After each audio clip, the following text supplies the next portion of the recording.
11장 1절로 8절입니다.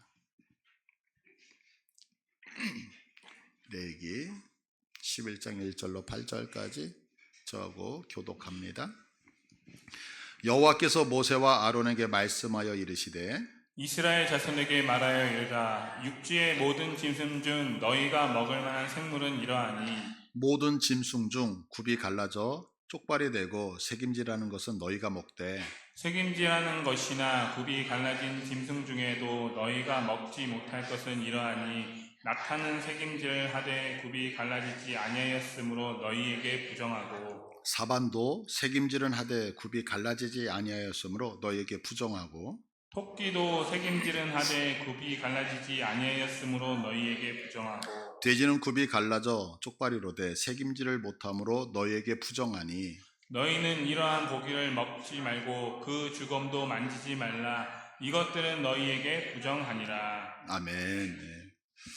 하나님께서 이제 세상을 창조하신 다음에 아담을 에덴 동산에 두셨어요.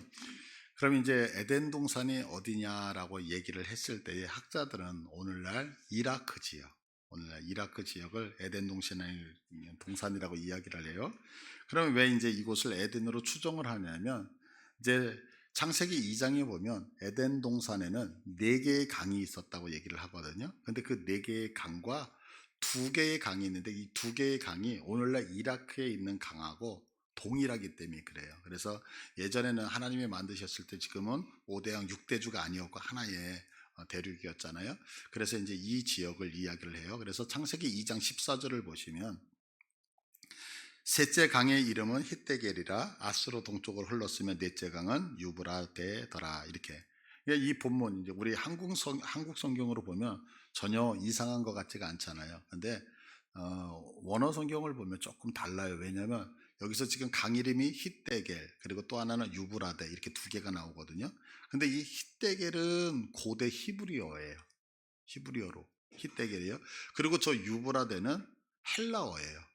그러니까 이게 특징이 뭐냐면 히브리어를 쓸 거면 다 히브리어를 쓰고 헬라어를 쓸 거면 다 헬라어를 썼어야 되는데 이걸 번역을 하면서 그냥 히데겔은 히브리어 그대로 썼고 헬라어는 헬라어로 바꿨어요. 저기 유브라데는. 그러니까 우리 이야기는 좀 틀려요. 그래서 원어 성경은 히데겔과 페라트 이렇게 되어져 있거든요.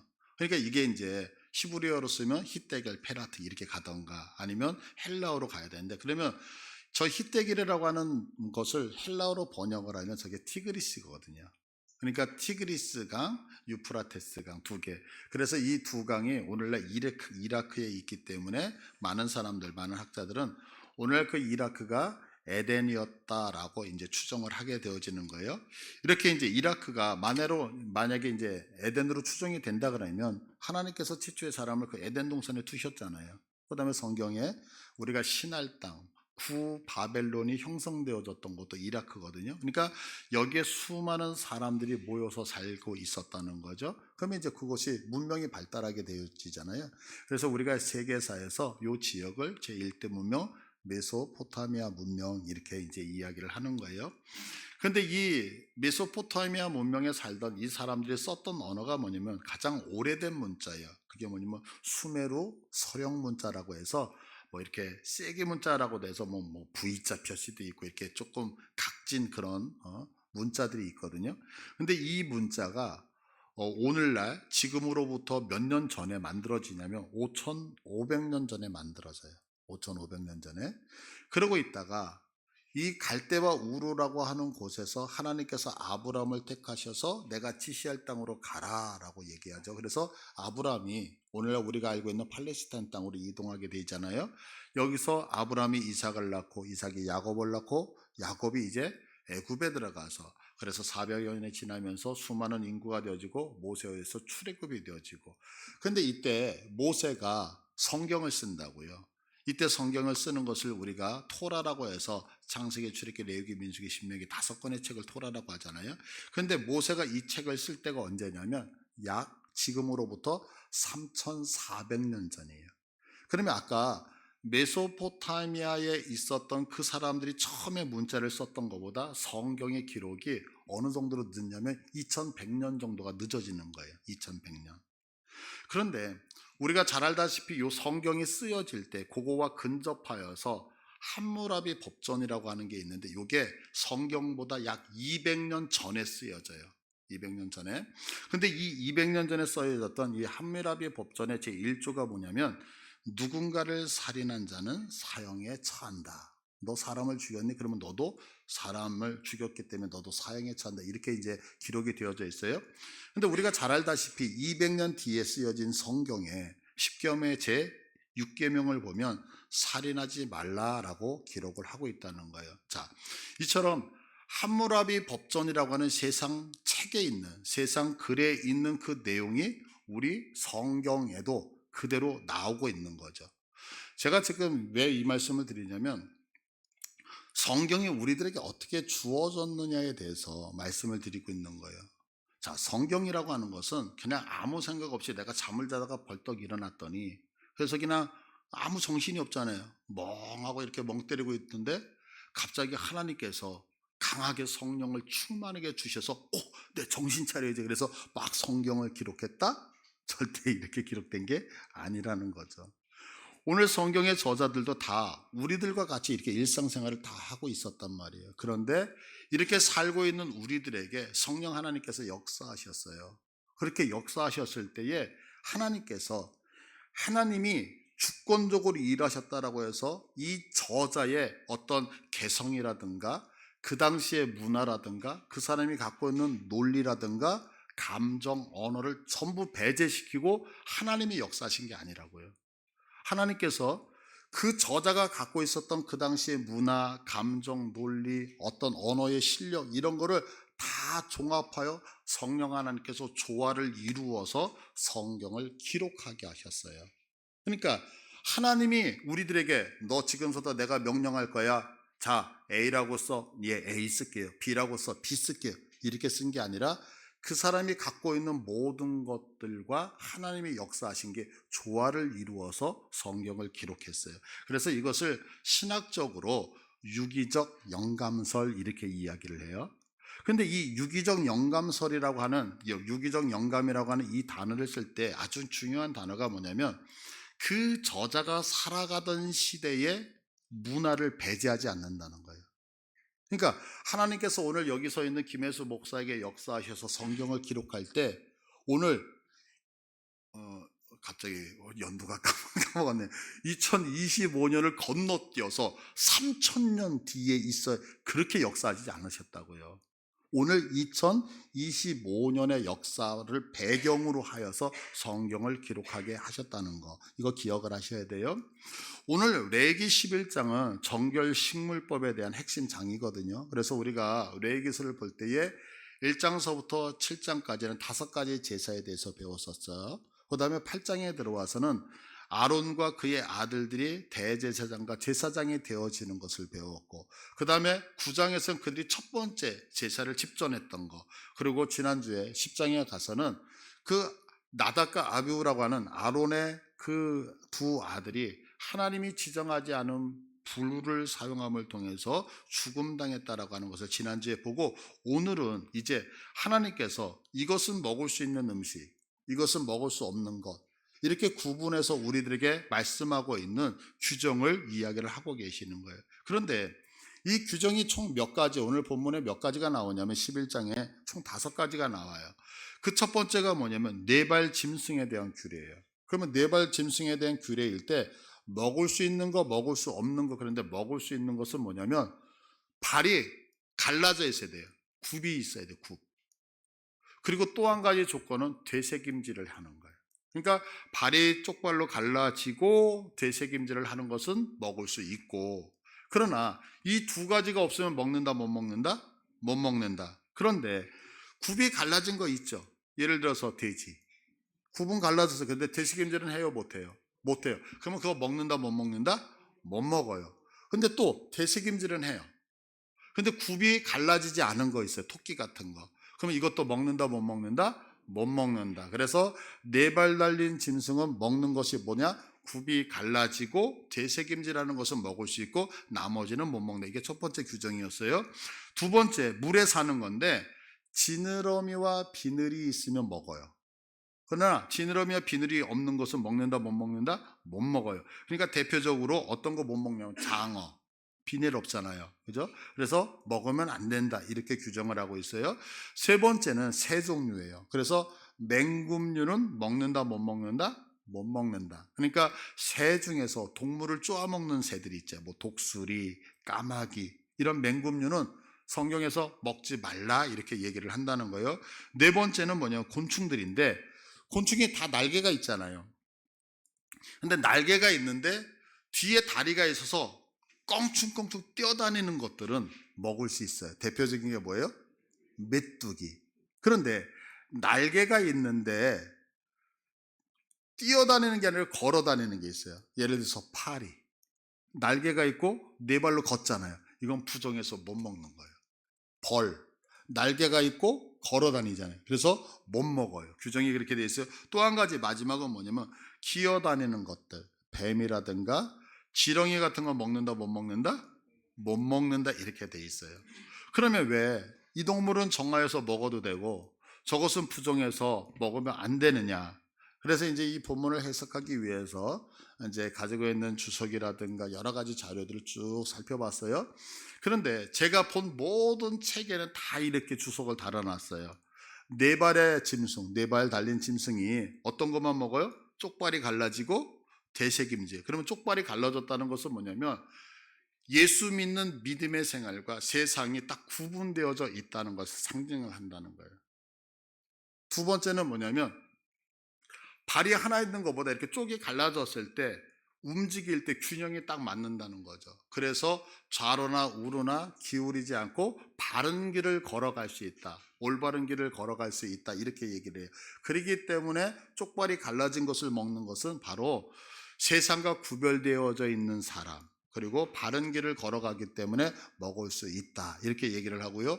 되새김질은 하나님의 말씀을 우리가 받았을 때, 우리 지금 하나님의 말씀을 받고 계시잖아요. 이때 이것을 그냥 듣고 있는 게 아니라 날마다 되새김하듯 꺼내서 새기고 이런 바른 신앙을 할 수 있기 때문에 먹을 수 있다라고 이렇게 이제 주석들을 쭉 달아놨어요. 그 책들을 보면서 너무 공감이 됐고 또한 개인적으로 맞다. 우리가 예수 믿는 사람이니까 그렇게 살아야 되겠다 이런 생각이 들었어요. 그런데 이렇게 이제 제가 개인적으로 은혜도 받고 공감을 하면서도 이제 저에게는 의문이 하나가 생긴 거예요. 어떤 의문이 생겼냐면 첫 번째, 지금 이런 규례, 자 쪽발이 갈라지고 되새김질 하는 거는 만약에 세상 사람들은 아니고 우리 예수 믿는 사람들에게 적용이 된다면 아하 맞아 우리 그렇게 살아야지 이랬겠는데, 아까 제가 모두에 말씀드렸잖아요. 성경이 쓰여지던 그 당시의 문화를 배척한다, 다 수용한다.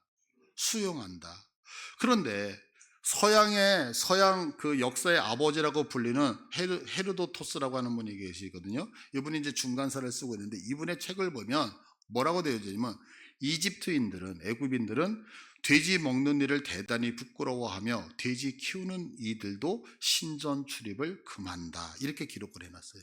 자, 우리도 돼지고기 못 먹잖아요. 우리만 못 먹고 세상 사람은 먹으면 된다 이러면 되는데, 지금 헤르도토스가 이야기를 그 당시의 문화를 기록을 했는데 애굽 사람은 우리보다 더 심해. 돼지고기를 안 먹을 뿐만이 아니라 돼지까지 키우면 가서 우리식으로 예배를 드리지 못한다라고 하는 거. 그러니까 이방 사람들도 부정하다라는 것을 알고 있었다는 거죠. 그러면 그들의 기준과 우리의 기준이 동일하잖아요. 이게 한 가지 의문점이었어요.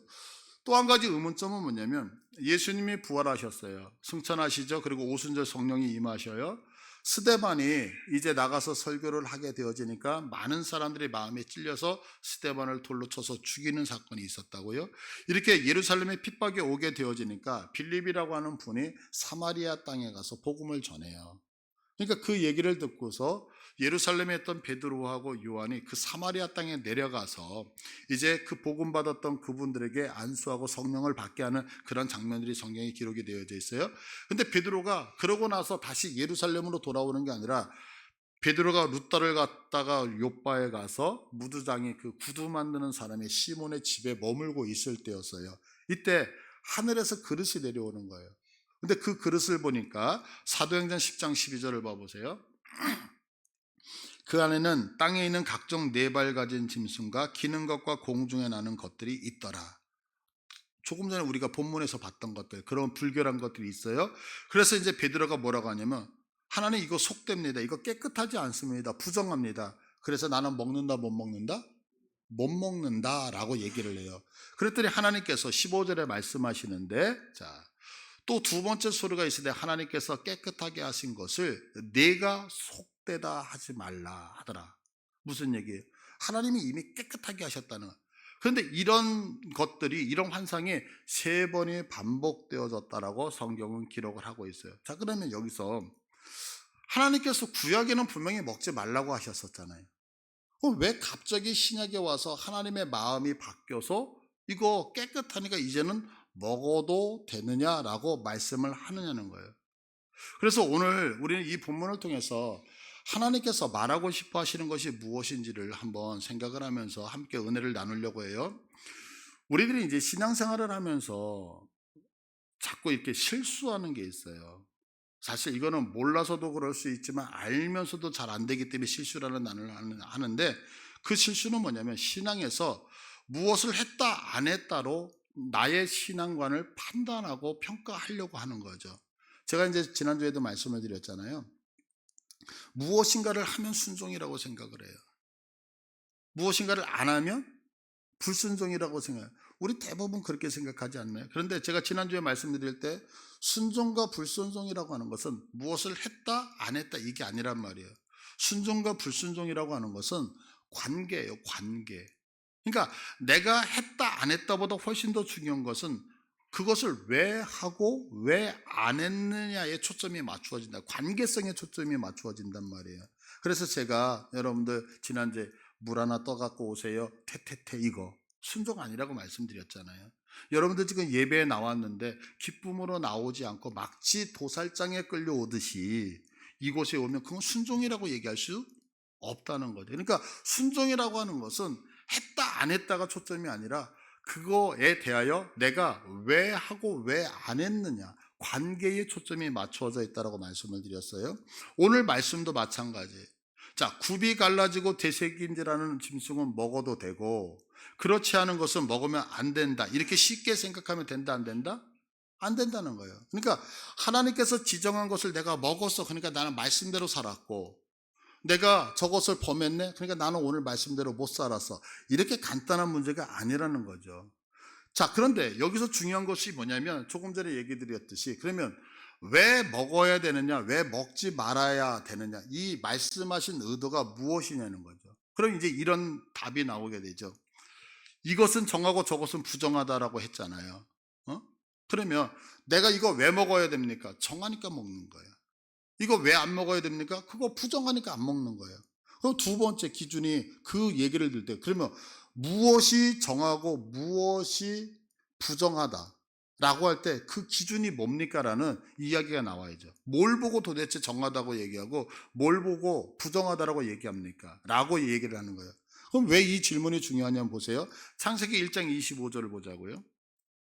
하나님이 땅의 짐승을 그 종류대로, 가축을 그 종류대로, 땅에 기는 모든 것을 그 종류대로 만드시니 하나님이 보시기에 좋았더라 그래요.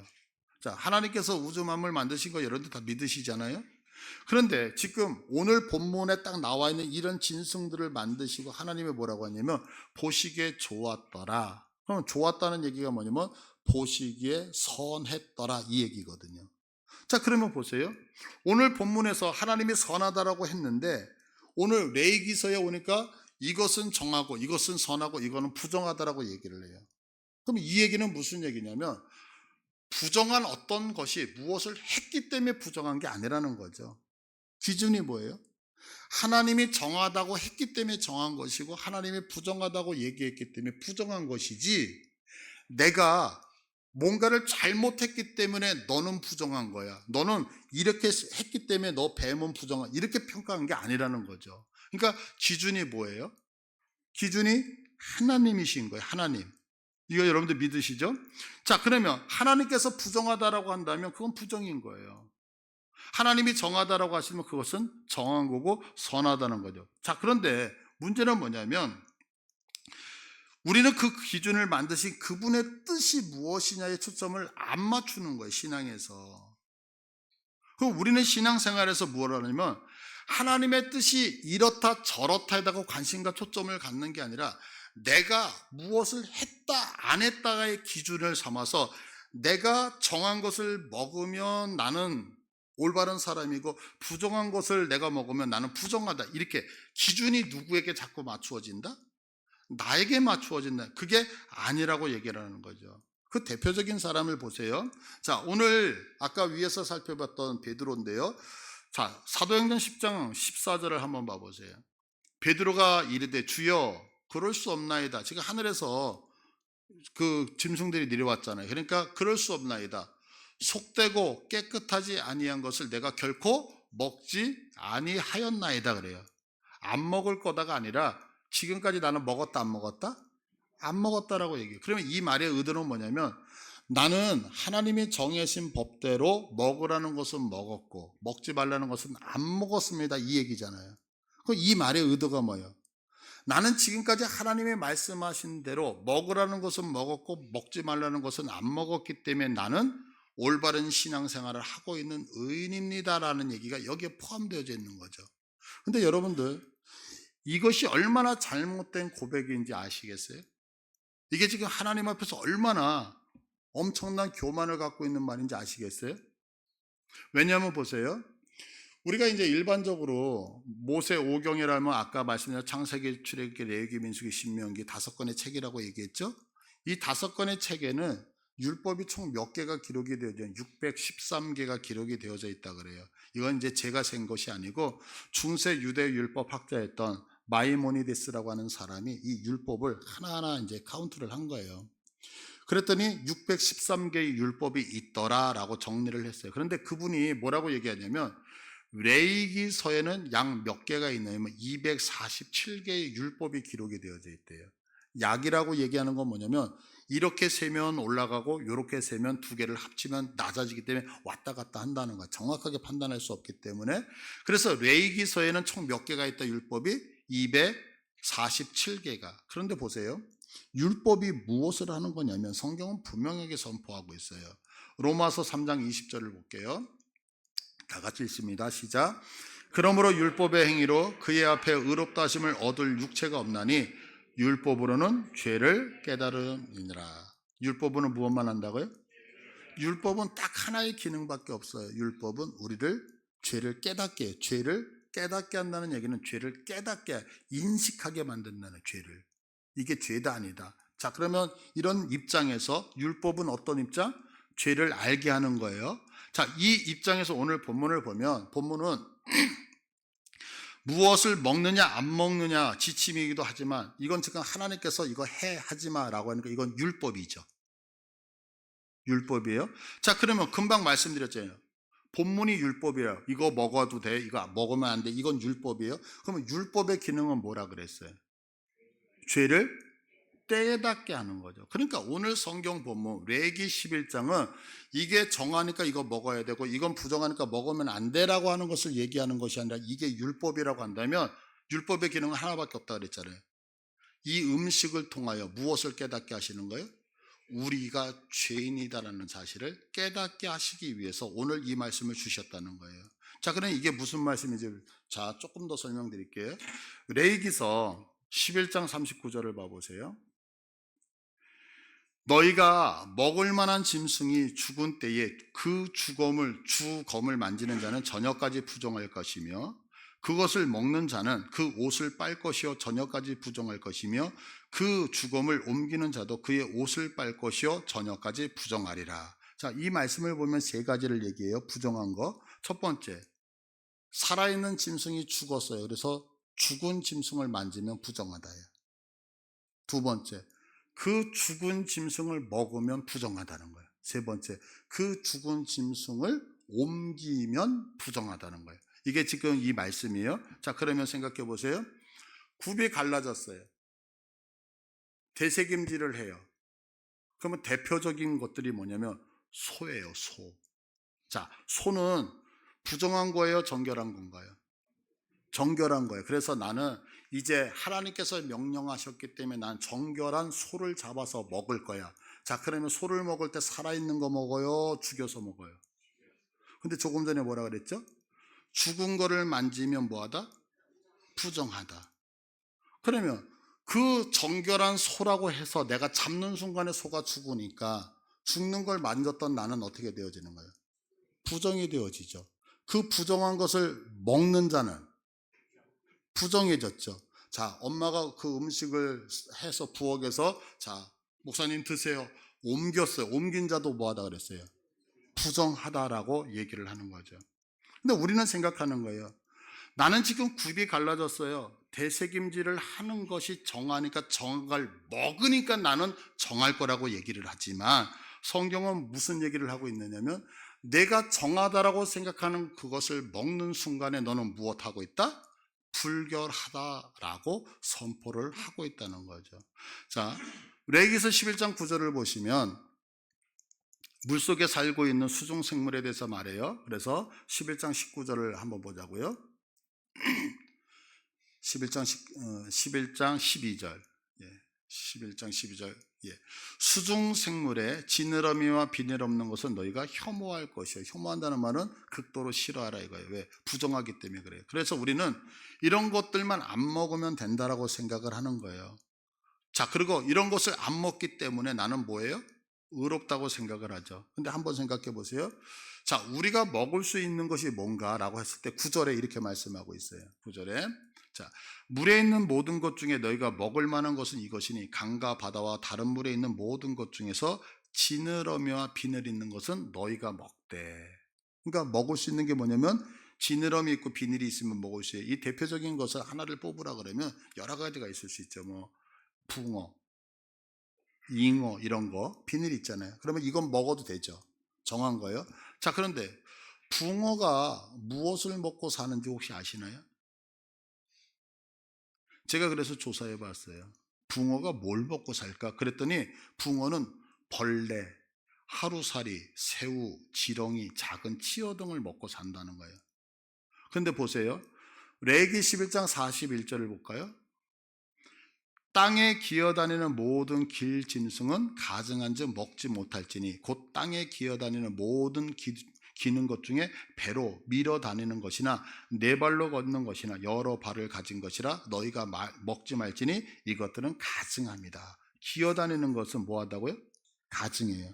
자, 그런데 아까 이 붕어가 먹는 음식 중에 하나, 예를 들어서 지렁이 하나. 자, 지렁이가 있어요. 막 꿈틀꿈틀 살아있어요. 튼튼해요. 그러니까 붕어가 그걸 보고 지렁이를 딱 먹었어요. 먹는 순간에 붕어는 정하다 부정하다? 부정해요. 그런데 이 녀석이 그 지렁이를 많이 먹고 퉁퉁하게 살이 찐 거예요. 그래서 제가 낚시를 딱 했는데 붕어가 올라왔네. 자, 붕어 먹을 수 있어요? 먹을 수 없어요? 그래서 먹을 수 있을 거라고 생각해서 그 지렁이 잡아먹은 붕어를 제가 딱 봐서 먹어요. 먹는 순간 뭐가 될까요? 나는 부정한 자가 되어버린다고요. 이해되시겠어요? 자, 뿐만 아니죠. 11장 21절을 볼까요? 다만 날개가 있고 네 발로 기어다니는 모든 곤충 중에 그 발에 뛰는 다리가 있어서 땅에서 뛰는 것은 너희가 먹을지니 그래요. 그래서 여기서 네 발로 기어다닌다라고 하니까 막 이거 포복하듯이 기는 것처럼 하지만 원어상으로 보니까 걸어 다닌다는 얘기거든요. 그러니까 날개가 있는데 네 발로 걸어 다니는 거. 아까 말씀드렸던 것처럼 파리, 꿀벌. 날개가 있고 걸어 다니잖아요. 그러면 그거 먹어요? 못 먹어요? 부정한 거예요. 그런데 날개가 달리고서 뒤에서 껑충껑충 뛰어다니는 것은 정해요. 그 대표적인 게 뭐냐면 메뚜기거든요. 그러면 메뚜기는 무엇을 먹고 살까 했을 때 메뚜기는 초식성이에요. 연한 식물을 먹고 살거든요. 자, 그래서 어떤 나무에 딱 저기 뭐 저런 우리 저게 있잖아요. 그래서 메뚜기가 펄쩍해서 저거를 먹으려고 딱 하는데 파리가 와서 딱 앉아버렸어요. 자, 그럼 그 식물은 정할까요? 부정할까요? 부정해졌어요. 근데 메뚜기가 자기 밥이니까 저거를 딱 맛있게 먹었어요. 근데 메뚜기가 저걸 먹고 살이 퉁퉁하게 쪄가지고 제가 배가 고파서 메뚜기를 딱 잡아먹었어요. 그러면 그 메뚜기를 먹은 나는 뭐가 된다? 정해요? 부정해요? 부정하게 된다는 거죠. 그러니까 지금 레위기 11장에서 하나님께서 우리에게 하고 싶은 것은 뭐냐면 정하다 부정하다라고 하는 기준이 우리에게 있다고 해서 우리가 정한 것을 지키고 부정한 것을 이것을 할 수 있는 실력이 우리에게 있다 없다? 없다. 이 얘기가 뭐냐면 보세요. 율법이라고 하는 것은 귀한 거예요. 완벽한 거예요. 이거 믿으시죠? 그러면 우리가 율법이라고 하는 것이 우리에게 주어졌다라고 해서 그 율법을 인간이 지켜낼 수 있더라 없더라? 성경 그 얘기를 하고 있어요. 아무리 좋은 기준이 있어도 인간의 실력으로는 그것이 정하다, 그것이 좋다, 나쁘다, 그걸 안다라고 해서 내가 선을 선택하고 악을 이게 아니라 우리 인간은 모든 것을 기준은 알고 있지만 우리가 행하는 모든 것은 다 어디로 갈 수밖에 없더라? 악으로, 부정으로 갈 수밖에 없더라라고 하는 것이 오늘 성경이 우리에게 말씀하고 있는 내용인 거예요. 자, 그러면 제가 지지난주에 처음에 5가지의 제사를 말씀을 드리면서 여러분에게 본문으로 잡았던 성경 구절이 어디면 레위기 11장 45절이었어요. 자, 보세요. 11장 45절에 나는 너희의 하나님이 되려고 너희를 애굽 땅에서 인도하여 낸 여호와라. 내가 거룩하니 너희도 거룩할지니라. 자, 그러면 여러분, 하나님이 거룩하시기 때문에 하나님은 우리들에게 무엇을 요청하고 계시죠? 거룩을 요청하셔요. 그래서 우리들이 생각할 때 내가 하나님이 거룩하니까 나도 거룩해지기 위해서 하나님이 정하신 거, 자, 메뚜기 먹으면 난 정하니까 거룩해질 것 같아. 지렁이 먹으면 나는 부정하니까 부정해질 것 같아. 그래서 나는 메뚜기만 먹으면 정하다라고 생각하지만 성경은 분명히 얘기하는 거예요. 그 기준이 있다 그래서 우리 스스로 어디? 거룩을 향하여 간다 못 간다? 못 간다. 그럼 어떻게 거룩해질 수 있죠? 5가지 제사밖에 없더라. 이게 무슨 얘기예요? 우리가 거룩해질 수 있는 방법은 우리의 실력이 아니라 오직 누구? 예수 그리스도의 십자가 사건 외에는 방법이 없다는 것을 여러분들이 믿으시길 바라요. 그러니까 신앙이라고 하는 것은 무엇이냐면 신앙은 내가 무엇을 하는 게 아니라고요. 내가 이것을 하면 하나님 앞에서 거룩해지고 내가 이렇게 하면 내가 하나님의 인정을 받는, 성경 그렇게 얘기한 적이 있다 없다? 없다예요. 오늘 본문 말씀을 봐도 내가 정한 것을 먹으면 거룩한 사람처럼 생각이 들었잖아요. 그런데 보세요. 베드로가 생각할 때 나는 그런 거 먹지 않았으니까 나는 정한 사람이었습니다 라고 했지만 정말 정한 사람이었나요? 부정했는데 부정한 것을 알지 못하고 깨닫지 못했었지 나는 정한 적이 한 번도 없었다고요. 그러니까 우리가 신앙생활을 꼭 붙드셔야 되는 것은 신앙은 무엇을 하는 게 아니라고요. 이건 여러분들에게 제가 수없이 말씀드리잖아요. 근데 우리는 이게 습관이 되어져 있는 거예요. 내가 정한 것을 택하면 내가 정한 사람이 되고 부정한 걸 택하면 부정한 사람이 되어져 있는 것처럼 생각하지만 하나님의 말씀은 그렇게 얘기한 적이 있더라 없더라? 없더라. 자, 제가 이제 예를 하나 드리고 말씀을 마치려고 그래요. 저희 교회 예배 시간이 새벽 예배 시간이 5시 15분이에요. 근데 이제 저는 지금 새벽 예배를 못 드리고 있어요. 이제 제가 이제 새벽 예배 딱 못 드린다고 할 때 여러분의 생각 속에 이 목사님이 또 새벽에 예배도 못 드리고 이렇게 얘기하면 오늘 설교가 뭔지를 모르는 거예요, 지금. 그렇게 생각하면. 자, 지금 여기서 있는 목사가 무엇을 해야 함을 신앙으로 여긴다면 저는 목사니까 반드시 새벽 예배를 드려야 돼요, 안 드려야 돼요? 드려야죠. 왜냐하면 새벽 예배를 드려야만 믿음이 있고 신앙이 있다라고 생각하기 때문에 그래요. 그럼 왜 제가 새벽 예배를 안 드리고, 안 드리는 게 아니라 못 드리는 거예요? 그럼 왜 못 드리면 제가 새벽형 인간이 아니기 때문에 그래요. 자, 보세요. 새벽 예배를 드리기 위해서 여러분 최소한 12시에는 자야 되잖아요. 그러니까 제가 새벽 예배를 드릴 때 12시쯤에 자면 4시에 일어나거든요. 목회자인데 앞에 나올 때 여러분들 그 양복은 넥타이는 안 멜지라도 씻고는 나오잖아요. 그러니까 4시에 일어나가지고 나온다고요. 근데 문제는 뭐냐면 제가 잠자는 시간이 새벽이에요. 어떨 때는 새벽을 그냥 꼴딱 새고 아침에 잠이 들거든요. 그러니까 저는 저녁형 인간이지 새벽형 인간이 아니란 말이에요. 신앙이 바로 이거예요. 무슨 얘기냐면 내가 무엇을 하면 거룩하고 안 하면 거룩하지 않다가 아니라 내가 무엇을 한다는 것은 내가 그런 사람이 됐다는 거죠. 이해되시겠어요, 이거?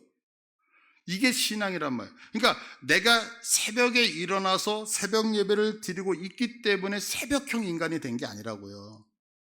제가 마지못해서 새벽 예배는 도대체 누가 만들었을까? 그냥 피곤해 죽겠는데 투덜거리면서 저녁형 인간인 제가 새벽 예배 드린다 못한다. 예배 드릴 수 있다니까요. 무슨 얘기인지 아시겠어요? 이것처럼 보세요. 내가 하나님을 사랑하지 않아도 예배 드릴 수 있다니까요. 하나님을 사랑하지 않아도 전도할 수 있다니까요. 하나님을 내 마음에 섬기지 않아도 신앙생활처럼 보일 수 있다니까요. 그러니까 우리가 생각해야 되는 게 뭐냐면 무엇을 했으니까 믿음이 있어요. 무엇을 안 했으니까 믿음이 없어. 이게 아니라고요. 여러분, 제가 여러분들을 여쭤볼게요. 제가 고백했잖아요. 새벽 예배 저 못하고 했다고요. 저 믿음 없는 사람이죠. 저 천국 못 가는 사람이죠. 아니잖아요. 이해되시겠어요? 그러니까 내가 거룩한 이유는 내가 이것을 했기 때문에 거룩하고 저것을 했기 때문에 거룩하지 않다. 이게 아니라 내가 지금 예수님과 동행하고 있기 때문에 거룩한 거예요. 내가 무엇을 할지라도 그 무엇 안에 예수님과의 동행이 없으면 거룩하지가 않은 거란 말이에요. 우리가 이제 기도할 때에 마지막에 이제 예수님의 이름으로 기도합니다라고 얘기하잖아요. 근데 이게 근거가 어디냐면 요한복음 14장 14절 한번 볼까요? 내 이름으로 무엇인지 내게 구하면 내가 행하리라. 그러니까 우리가 왜 예수님의 이름으로 기도를 하냐면 예수님의 이름, 하나님의 이름이죠. 하나님의 이름으로 구하면 그 모든 것들을 이루시기 때문에 근거가 되어져서 해요. 근데 이것을 조금 더 정확하게 표현하면 자, 우리가 예수님의 이름으로 구하면 하나님께서 모든 것을 행해 주시는데 왜 행해 주실까요? 여러분들 김혜수 목사 이름으로 하면 안 되나요? 기도? 아니, 비웃지 마시고요. 왜 꼭 예수님의 이름으로 해야 돼요? 이유가 있을 거 아니에요. 그거 왜 그러냐면 자, 요한복음 15장 4절을 볼게요. 내 안에 거하라 나도 너희 안에 거하리라. 가지가 포도나무에 붙어있지 아니하면 스스로 열매를 맺을 수 없음 같이 너희도 내 안에 있지 않으면 그러하리라. 나는 포도나무에 너희는 가지인데 그가 내 안에 내가 그 안에 거하면 사람이 열매를 많이 맺나니 나를 떠나서는 너희가 아무것도 할 수 없습니다. 그러니까 예수님의 이름으로 기도한다. 왜? 그 근거는 뭐냐면 정확하게 얘기하면 응답받는 이유가 뭐냐면 예수님의 이름을 불렀기 때문이 아니라 더 정확하게 얘기하면 예수님이 내 안에 내가 예수님 안에 있다는 전제 조건이 있기 때문에 그렇다고요. 그러니까 예수님의 이름으로 기도한다는 것은 뭐냐면 내가 예수님 안에서 그분의 이름으로 기도한다는 얘기예요. 예수의 이름으로 기도한다는 것은 내가 절에 다니면서 야 예수의 이름으로 하면 모든 게 다 된다면서 야 이름 좀 잠깐만 빌려줘봐. 그래서 예수의 이름으로 얘기한다 이런 얘기가 아니라 내가 누구 안에 있기 때문에 내가 예수님 안에 있고 예수님이 내 안에 있는 아내라고 하는 조건을 가지고 그분과 내가 하나이라는 조건 안에서 그분의 이름을 동원할 때 하나님이 들으신다. 이거 믿으십니까? 그러니까 신앙은 예수님을 따라서 우리들의 어떤 행위로 무엇인가가 완성된다 안 된다? 안 된다는 거예요. 성경은 그것을 정확하게 얘기해 주죠. 그러니까 오늘 말씀은 바로 그것을 우리에게 알려주시는 거예요. 기준은 알죠. 여러분 율법이 선하다는 거 아시잖아요. 그러면 선하다라고 해서 그 율법을 지킬 수 있나요? 하나님이 선하다라고 해서 여러분들 그 하나님이 선하다는 걸 안다 그래서 우리가 하나님 안으로 들어갈 수 있나요? 안 되잖아요. 그와 같이 우리에게 주어진 것은 내가 기준을 알고 그것이 다른 구별되면 알지만 우리의 실력으로 갈 수 있다 없다? 없다. 그러면 누구로만 갈 수 있다는 거예요. 그래서 예수님 안에서 너희들이 행하지 아니하면 우리에게 있는 모든 것들은 다 무너진다라고 하는 것이 오늘 성경이 우리에게 주시는 메시지인 거예요. 여러분 하나님은 거룩하셔요. 그러면 그 거룩 안에 여러분들 정말 들어가고 싶습니까? 그럼 무엇을 해서 무엇을 지켜서 그 안에 들어가시는 것이 아니라 나를 나되게 해주셨던 그 예수님의 보혈의 공로로만 가능함을 여러분이 믿으시길 바라요. 그러니까 신앙이라고 하는 것은 어디에 초점이 맞추어지는 거냐면 무엇을 했다에 초점이 맞추어지는 것이 아니라 내가 그분과 동행하겠다라고 하는, 그분과 붙어 있겠다라고 하는, 여기에 여러분의 모든 것들이 들어가 있어야 되는 거예요. 이거 이해되시겠어요? 보세요. 한 가지만 예를 들고 맞춰드릴게요. 우리보다 훨씬 더 인격적으로 완벽한 사람이 있을까요, 없을까요? 있죠. 근데 그들과 우리들의 차이가 있어요. 그들이 우리보다 인격적으로 월등하게 뛰어나지만 그들에겐 무엇이 없어요? 예수가 없기 때문에 그것이 죄가 되는 거예요. 그러나 그들보다 실력이 부족해요. 그들보다 내 성격이, 내 모양이, 내가 갖고 있는 기질이 정말 엉망진창이에요. 그래서 내가 여전히 넘어지고 실수하고 죄 같은 것들을 행하고 있어도 우리 안에는 누가 계시다고요? 그래서 우리는 의인인 거예요. 이거 여러분들이 믿으셔서 무엇에 하고 안 하고의 초점이 아니라 그분과 동행하는 곳에 여러분이 초점을 맞추실 수 있기를 간절히 축복드립니다. 예. 자, 우리 다 같이 일어나셔서 찬송합니다.